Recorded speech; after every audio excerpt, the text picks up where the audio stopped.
Good news para sa ating mga senior citizen na may edad 80, 85, 90 at saka 95 dahil aprobado na po ang Republic Act 11982 or Expanded Centenarian.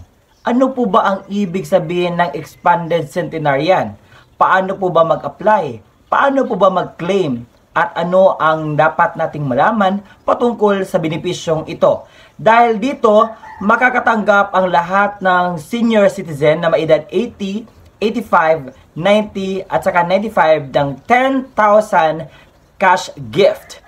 But bago natin pag-uusapan ang content na ito, hayaan nyo munang magpapakilala ko sa inyo. Ako po si Roel Mendoza Tanyo. Kung ikaw ay bago pa lang sa aking YouTube channel, huwag kakalimutang i-like ang video na ito. Kung may katanungan ka o na-appreciate mo ang video na ito, just comment down below. And also, kapag may kakilala ka na senior citizen na may edad 80, 85, 90 at saka 95, ipaalam mo na itong video sa kanila or i-share mo na itong video sa kanila.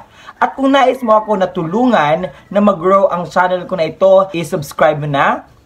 At kung nais mo na maging updated ka sa mga videos na i-upload ko pa dito sa aking YouTube channel, huwag ka na magdalawang isip na i-bell notification mo na. Dahil nag-upload ako ng mga informative contents katulad nito. Dahil nakita ko nga sa aking analytics na maraming ding mga senior citizen ang nanunood sa aking mga vlogs. And it is a great privilege for me to really help them. Dahil nakatulong sila sa akin na makagain ako ng mga views at saka ng subscribers. So hindi ko din sayangin ang oras na ito na ipaalam sa kanila ang bago pa lang na-approve last February 26, 2024. Pinirmahan po ng ating presidente ang Republic Act 11982 or Expanded Centenarian. At halina't ating pag-usapan. Ang Republic Act number 11982 ay pinirmahan ito ng ating presidente na si Bongbong Marcos noong Monday, February 26. It compels the government to hand out 10,000 in cash to Filipinos who have reached the age of 80 and every 5 years thereafter until they reach the 95 na edad. Bakit hanggang 95 lang? Dahil kapag aabot ka ng 100 na edad, bibigyan ka ng 100,000 ng gobyerno. Yan po ay matagal na nakaano sa law natin at marami na din ang nakatanggap yung umabot ng edad na 100. At ngayon, isa itong magandang balita dahil isa itong napakalaking good news sa mga may edad na 80, 85, 90 at saka 95 dahil alam ko that moment or that age gusto nila na mayroong mga benepisyo na matatanggap at pinapahalagan po ng ating presidente ang kanilang buhay. Kaya nga makakuha ng cash gift ang mga senior citizen at napakaraming senior citizen dito sa ating bansa na nakita din ng ating Pangulo na kinakailangan din ng tulong.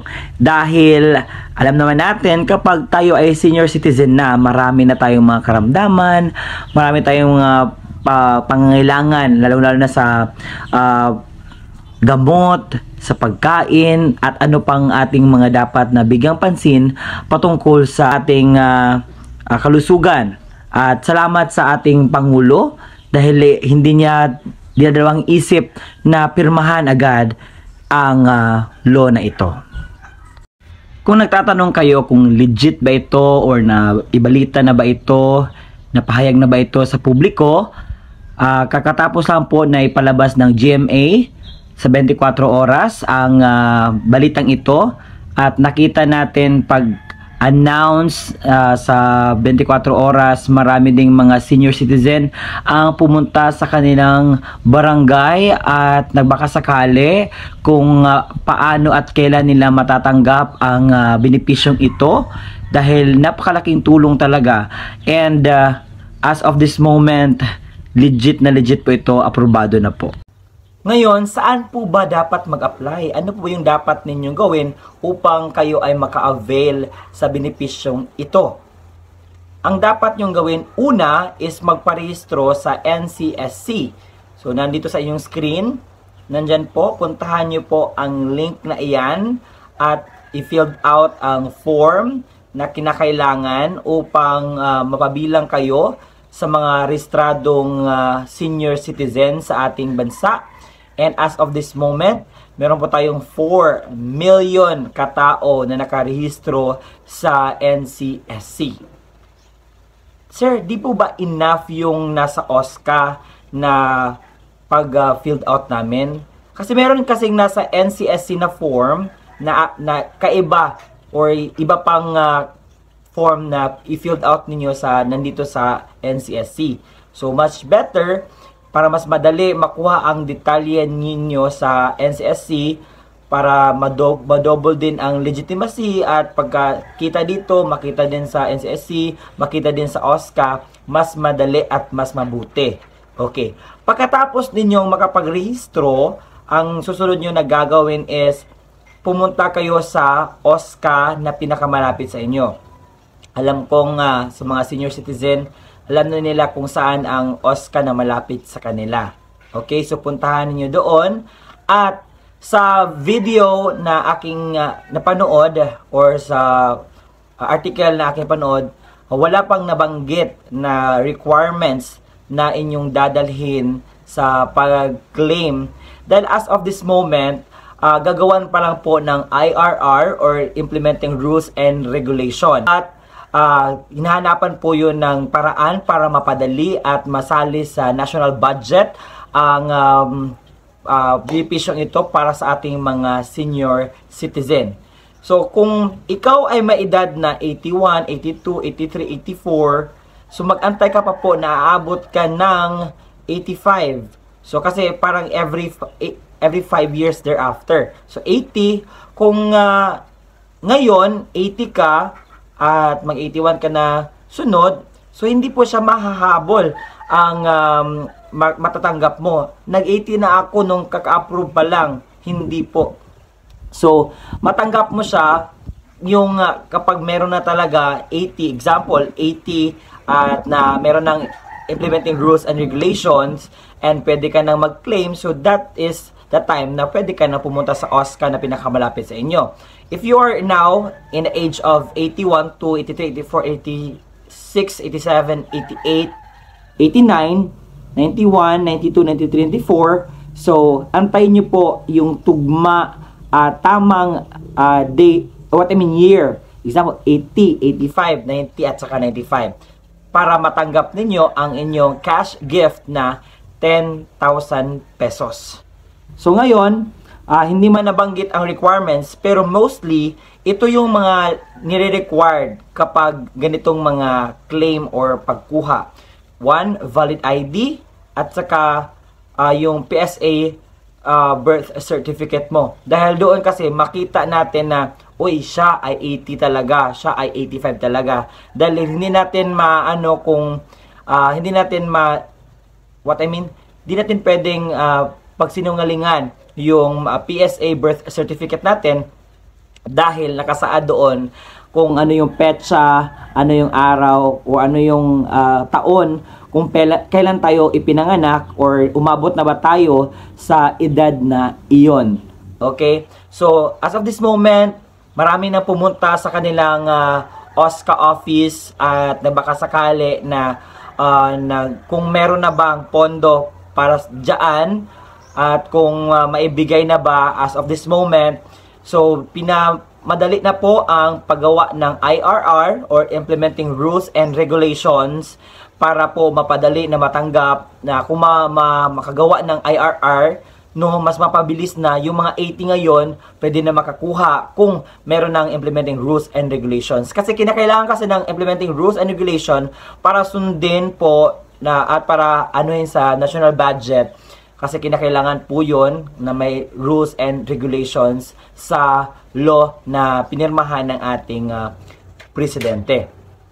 Sa akin, gusto ko ipaalam sa inyo ang benepisyong ito dahil laking tulong, 10,000, 'di ba? Laking tulong na 'yun sa atin, no?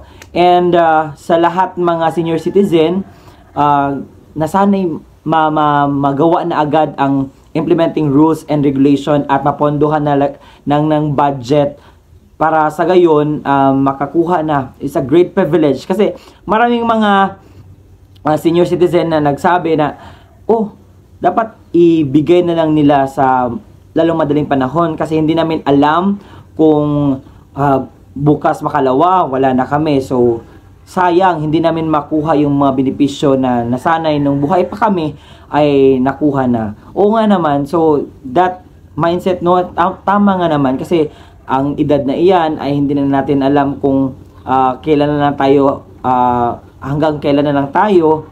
So, I hope na mapadali yung paggawa ng IRR at mapatupad na mabigay agad-agad sa lahat ng ating mga senior citizen dahil napaka laking tulong na yan sa kanila, lalo na sa kanilang karamdaman, lalo sa kanilang pamumuhay, and sa lahat din na nakita din natin na kinakailangan ng ating senior citizen ang pangangalaga. At salamat sa ating gobyerno at sa ating Pangulo na nirmahan agad, hindi siya nadalawang isip pa na gawin ang mga bagay na dapat nilang pagawa para sa ating mga senior citizen. And sobrang happy ko na na-inform ako at saka nakita ko itong article at saka nakita ko itong na ito. So he emphasizes that this proactive approach aims to recognize the meaningful impact seniors have on society. So, seldom na kasi makaabot ng 100. So, ginawa yung pamarang ito para sa mga senior citizen na kahit na hindi pa kasi hindi lahat aabot ng ganitong edad. Kaya, lahat ng mga may edad 80, 85, 90, 95 ay binigyan din ng pahalaga na makatanggap din sila ng 10,000 cash gift. At nasanay makagawa agad ng IRR or implementing rules and regulations dahil gusto ko talaga na yung mga maedad na 80, 85, 90 saka 95 makatanggap pa yung na cash gift, no? It's also my prayer na magawa agad, hindi na mapatumpik-tumpik pa na patagalan pa na ipatupad agad, no? Kasi aprobado na, nakasulat na, nahanapan na ng pondo, ng budget. Yung IRR, pabilisan na sana para sa gayon, ma-enjoy pa na ng ating mga senior citizen ang benepisyo na binigay na programa ng ating gobyerno. At yan naman po ang ating content ngayong araw na sana'y mayroon kayong nakuha at kung ito ay nakatulong sa inyo, i-share ninyo ito sa mga senior citizen na hindi pa alam ang programa ito. At kung nakatulong ako sa inyo, continue to subscribe my channel. Thank you!